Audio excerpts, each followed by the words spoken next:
Willie D. Live.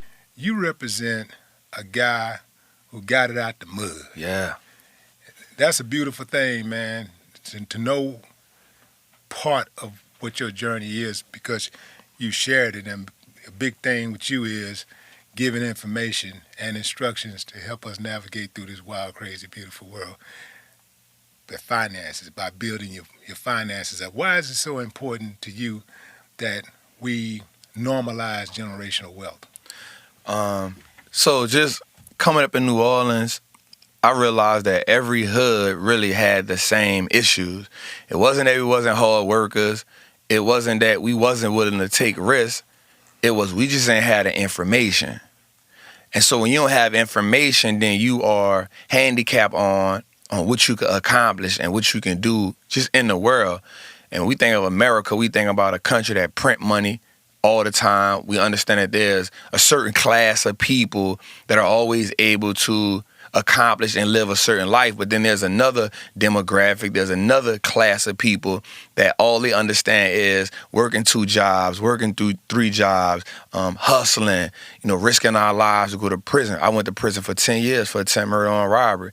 And so you start to understand that if I had the right type of information, so I went to prison. When I was in prison, a guy introduced me to it.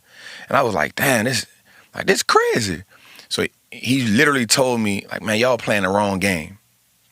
And for me, that was, well, you ain't here with me, so how you playing a different game for me if you ain't here with me? And so he just told me a couple things, and sometimes it don't always have to be something so profound. It can be a little nugget. He was like, man, listen, wealthy people stop trading time for money. They start making their money work for them, and they give value to people.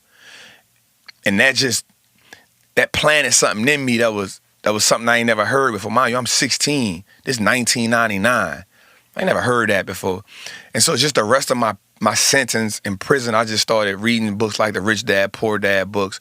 I started looking at CNBC, and I just started realizing that, being in the street and being a businessman in America is down there one and the same. It ain't no different. Like, they sell legal dope on Wall Street. Like the pharmaceutical business is one of the billion-dollar businesses in America. So I'm like, they just playing a different game, but it's almost the same product. And they just playing by different rules. And so for me, you think as generational wealth, when you think about that, and I think that term get thrown around a lot in our right now, and we not really understanding like what it take. It's more than just investing. It's more than just buying property, right? That's surface level. There's information and structure that has to be there. So if we look at a company, we look at a man by the name of Cornelius Vanderbilt, right? He's the man that who's responsible for the railroad system. At one point, he was the richest man in the world. Well, why nobody don't ever talk about him no more? Well, because even as a billionaire, they went broke. Didn't his family went broke? Yeah. Right? Yeah. They lost all the money, except for one of them that's still doing it right now, Anderson Cooper. He's a part of that family. He come off that bloodline, Anderson Cooper. Right. He's from that bloodline. From his mama. He's from that bloodline, right. Exactly. So, that term is so just thrown out there. And for me, because I study it, I now see the nuances in it, and I now see the importance of it more than just surface level. Like, how do you normalize your family being free? How do you normalize your family having opportunities without being slaves to the system? So it's down to me, it's breathing, and then it's building wealth. Like, they one and the same, because we get too accustomed with operating in dysfunction. We get too accustomed to operating in chaos and lack.